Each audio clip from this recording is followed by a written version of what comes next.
Okay, the tulips are finished for the season, so what we're going to be doing is we're putting in a quick crop of smaller sunflowers. This is the beginning of April. We're right around the, I think, the 8th of April today. And so what we're doing is we're putting in the Premier series, orange and lemon. And they are not going to be too tall. They only get maybe a couple, 3 feet tall. So they'll be finished in here in time for our second crop of celosia. So this bed will then rotate into celosia come right around the first part of June. So let's take a look and see what these guys look like. Okay, this is the first group that we planted, and we're spacing them roughly right around 9 to 10 inch apart, and and we're looking at 4 rows. So gonna get roughly, probably about, when I get finished, I got 2 more trays, we're gonna get about 35 feet on this row. And then the back of the row, when you kind of look at where we are, by the way, that's a volunteer Big Smile tulip from 4 years ago. Just came back this year. It's wild. And we're taking the excess mulch from our no-till tulips, and what we're doing is we're putting it on the mum bed right adjacent to it. And then once we get the mum bed finished, whatever we have extra still that we pull off of the really heavy mulch, we'll put over into the Dusty Miller.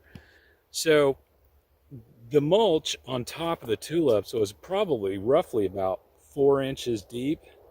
And what we're doing is we're taking this down to right around maybe a 1/2 inch or 3/4 inch left on the top of the soil.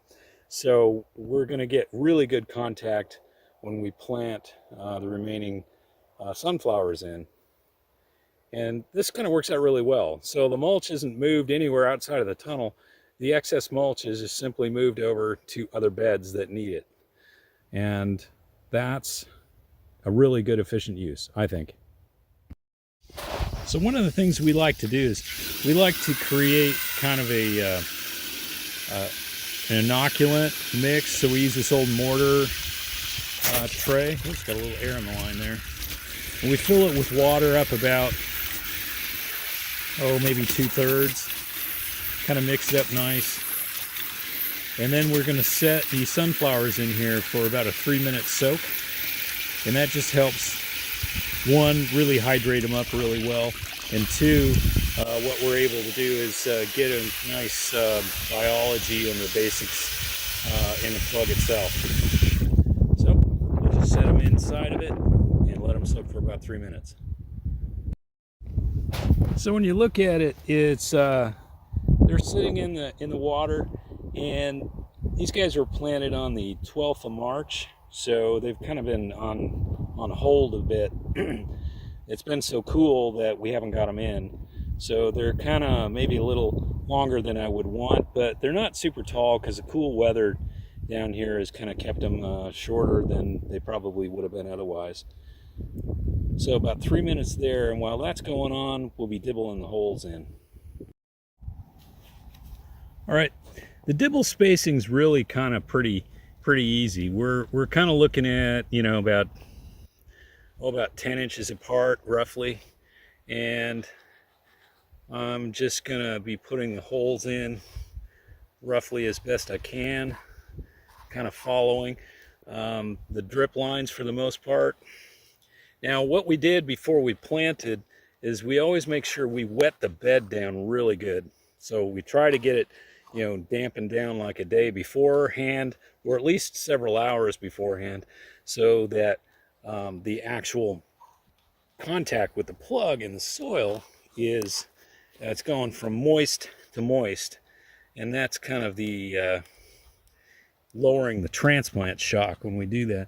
And you can see the dibble stick can move really pretty fast. If I wasn't holding a camera, I'd probably be moving faster. And what I try to do is make the holes big enough that they're wide enough at the top so the guys will just fit in really nicely. And once we get these all done, then we'll go get that tray and get them in the ground. Okay, we've pulled all the excess tulips out that weren't merchantable, and we disposed of those guys into the compost. And what we do is we just use a really simple scoop. And the nice thing about this is all the drip lines are down really close to the surface level. So what I'm going to do is I'm just going to scoop along, and get a nice shovel full, and then use that on, putting it on the mums. And then once we finish with this, like I said, we'll put any excess over on the Dusty Miller, but we'll make sure to wet the mums down really good so that compost is kind of like, wetted in and making the surface level of the mums nice and moist. So the cool thing about doing it this way with the shovel is you can find exposed tulips that you might have missed because they were planted like that, like right at the surface. So as I scoop through, I'll find errant ones that got missed, and I can dispose of that. Got a few there. And then the last thing I'm going to have to do, I don't normally have to do this all the time, but I definitely had mole activity under the bed. And so I have a few tunnels going back and forth on the bed. And what I'm going to have to do is just take a fork, a spading fork, and just kind of crack the soil. I'm not going to turn it or do anything like that. I just want to, get it in and pull it back and crack, and just to kind of cave those tunnels in. It's some disturbance. I don't normally like to do that, but in a case, where you have too many rodent tunnels, they may end up being used by, voles or something like that. And so I just want to get rid of them. And occasionally you just have to do that. So this is the fork I use. It's not super deep. They're like probably 14-inch tines, somewhere in there. And what I'm going to do is I'm just going to go, across the bed and just kind of work it in, and then just pull it back and crack it a little bit. As you can see, I didn't do anything more than that. And that's enough to, kind of cave these tunnels in so that,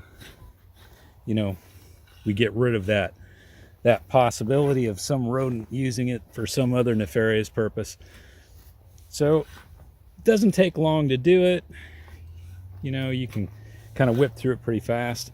And then the last step, after we get finished getting a fork, we'll just rake some of the remaining compost that's on the side over the top.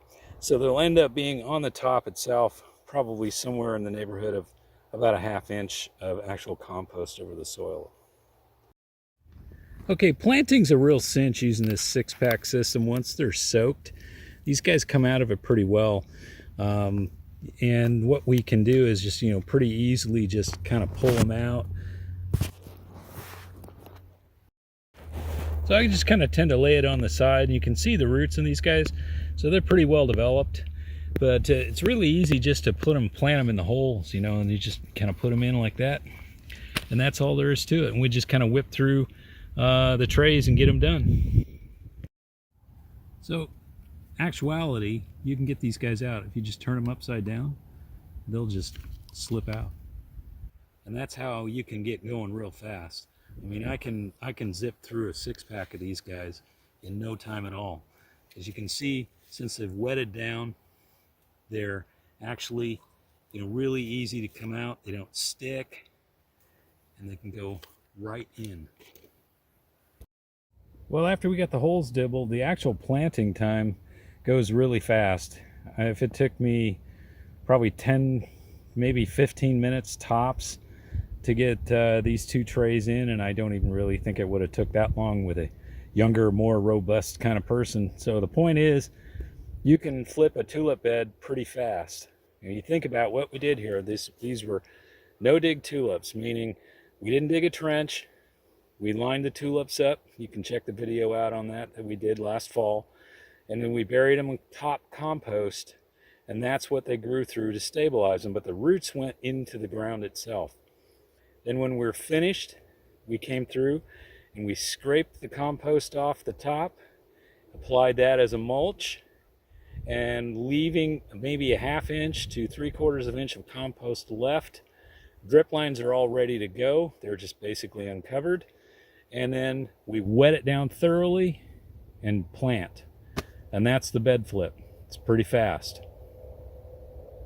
Okay, so the last thing we're going to do is we're just going to water these guys in, and then look at basically check them on a daily basis for the first week, just to make sure the soil stays damp so those roots can really get down and you know, get established, and the plants should be pretty good to run on drip irrigation thereafter. So it's just a matter of, you know, what kind of temperatures going on in the tunnel, is things getting too dried out, and we just don't want these guys to dry out before they have a chance to get established.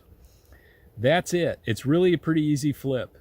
So thanks for watching today, and as always, stay safe out there, and catch you next time. Bye-bye.